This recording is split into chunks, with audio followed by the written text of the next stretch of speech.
What's happening, comic fans? It is Mike from the Hardcover Comic here. Hope you guys are all staying safe and sound, doing well out there in the year 2020. Today, we're going to do another one of my favorite videos to do. It's a top 5 must-read books from a specific writer. Today, we're going to talk about the ever-powerful, the ever-epic Jonathan Hickman.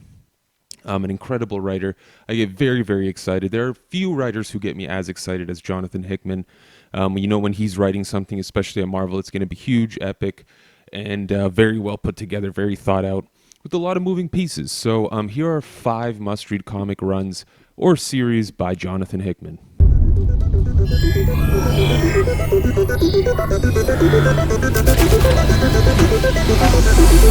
The first run I want to talk about is Secret Warriors. I sold my omnibus for this fantastic series. Written by Jonathan Hickman, this sort of spun out of the Dark Reign or Secret Invasion event by Brian Michael Bendis. Moved into Dark Reign, things like that. But it basically followed a espionage team led by Nick Fury that sort of, had to deal with these machinations and plans that Nick Fury had. It's a really, really fantastic story. Of course, it's written by Jonathan Hickman. The primary artist on it, who I really like, is Stefano Caselli. Fantastic, fantastic artwork all the way out. It follows a team led by Quake.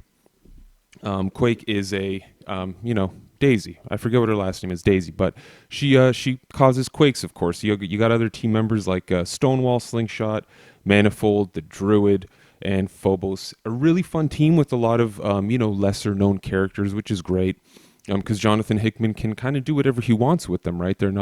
People aren't necessarily tied to them. They don't have expectations from these characters, so he gets to do whatever he wants. A lot of fantastic action sequences. Like I said, it's very espionage based, so you get a lot of really cool spy work and fantastic lines. Some of the best Nick Fury stuff you'll ever see. If you're a Nick Fury fan, you definitely should read Secret Warriors. And Hickman moves sort of around between the past and the present, sort of, again, revealing things that have happened that are leading to events happening in the story now. And one of my favorite things about it is you get to see one of the coolest villains in the Marvel Universe, Gorgon.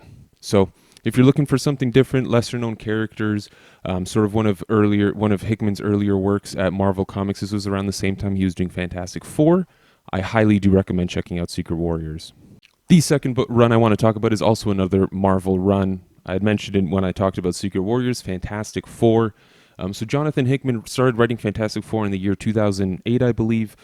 So he was doing Fantastic Four, which ran for about, I think, 16 issues, then switched over to FF, and then Fantastic Four started up again. I'm not going to spoil why things happened the way they did, but something did happen and caused things to happen the way they did.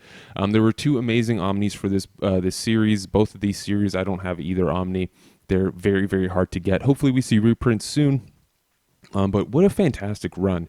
So Jonathan Hickman, whenever I think of him, I never think of the whole family aspect of his writing. But man, with Fantastic Four, he did a stupendous job. I mean, getting flashbacks to see Reed as a young child, seeing how Reed interacts with his family, how the family interacts in general. A lot of spotlight on Franklin and Val Richards, which is fantastic. You get to see the family expand a little bit as things occur within the series.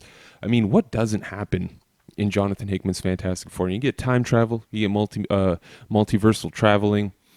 You get to see, traveling from one planet to another. Of course, the regular cosmic Fantastic Four stuff, but there are so many moving pieces in this. There are so many emotional moments in this book that are so well done. Again, very much when I think of Jonathan Hickman, I don't think of some of the scenes he's done in Fantastic Four, but I should, because when it comes to family interactions and inter-character relationships, it's hard to get better than his Fantastic Four and his FF. They're really, really well done. In terms of artwork in the book, you're mostly getting Dale Eaglesham with the Fantastic Four, who's great. You get a lot of Steve Epting in there as well, who's also fantastic. I think Nick Dragotta does some issues of FF as well.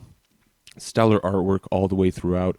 And a really, really emotionally driven, complex storyline that I really do want to reread again. So Marvel, can we please just reprint these Omnis? I mean, so many people are asking for them. They're going to sell like hotcakes. But, I guess some Marvel folks are still trying to sell off their copies on eBay of the first printing, so I wish them well with that. But if you haven't read Fantastic Four by Jonathan Hickman, it is one of the best.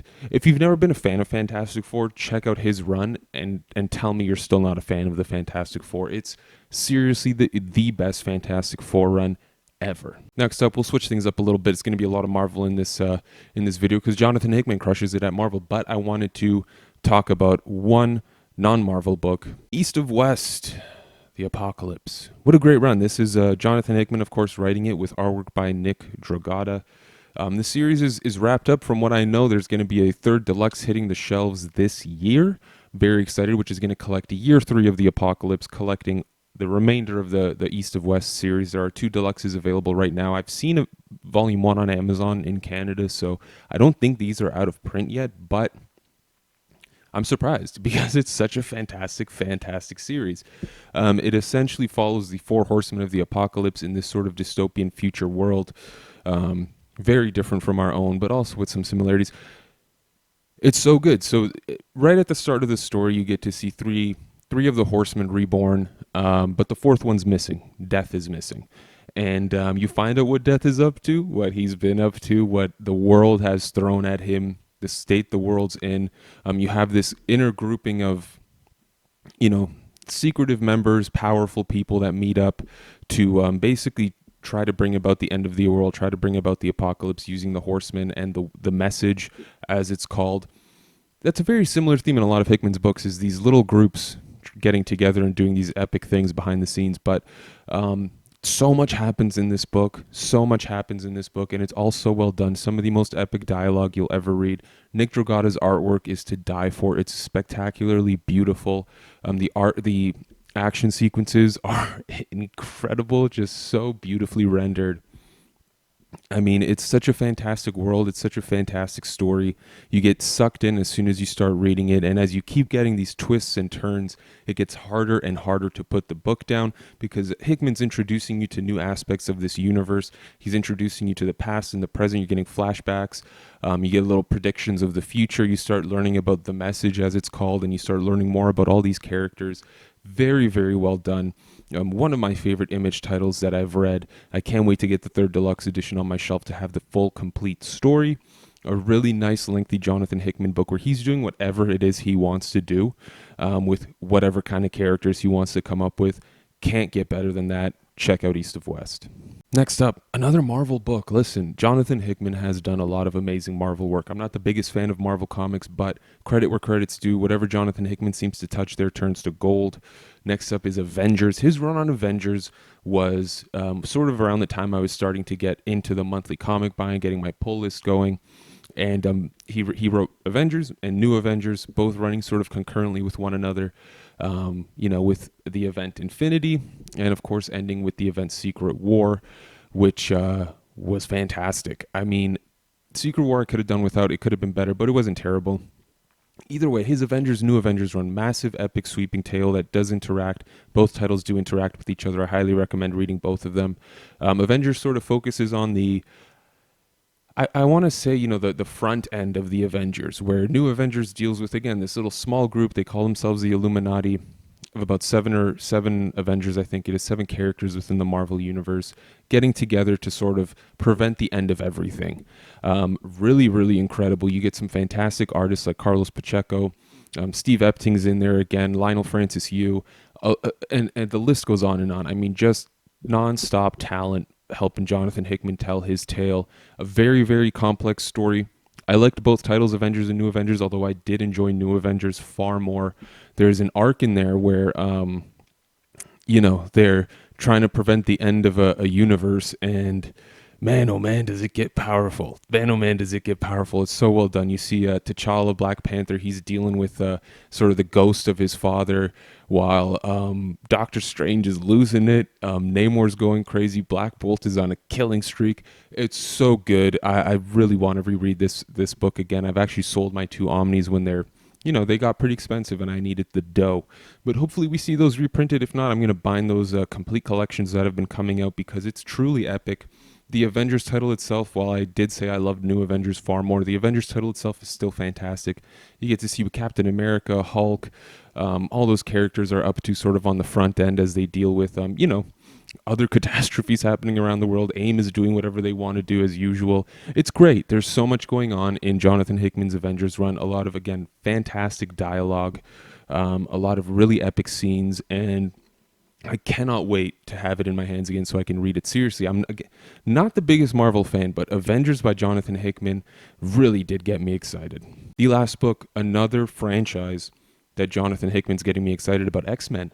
X-Men, if you look through the catalog of our videos, not much X-Men going on, to be honest with you. Not much X-Men, but nothing against the X-Men. I haven't been able to get into it. The Claremont stuff I've tried, couldn't get into it, but what Jonathan Hickman did with his House of X, Powers of X sort of intro, prologue, if you will, was fantastic. I thoroughly enjoyed it. I felt that connection to the characters that I had been missing up until that point for the most part.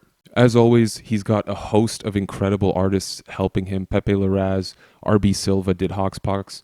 And then you've got Lionel Francis Yu mostly doing the main adjectiveless X-Men title. It's fantastic. As for X-Men itself, I mentioned Hoxpox. X-Men itself is quite excellent. It's basically a series of one-shots that do connect in some way. You do get sort of an overall storyline happening. But for the most part, a lot of it feels like a one-shot, which is great because Hickman is really good at sort of, not necessarily endings, but he's great at leaving things off at this point with a lot of questions, and you get to see how these things slowly unravel over time. But really the most impressive thing with what Hickman's done with X-Men is revitalize the entire franchise. He's sort of overseeing the overall plotline that the entire department's working on, and he's doing a fantastic job. He's got so many characters doing things you wouldn't expect them to. He's got very radical ideas for the X-Men and Marvel Universe in general. And honestly, it's been a complete breath of fresh air to read X-Men again and thoroughly enjoy it. It's nice to see Cyclops being a regular dude that you can actually cheer and root for. And it's nice to see a lot of these other characters I didn't know much about develop and progress and see them get into the action, learn a little bit more about them. It's great to see incredible action sequences along with these like little dinner parties where people are just chatting with each other.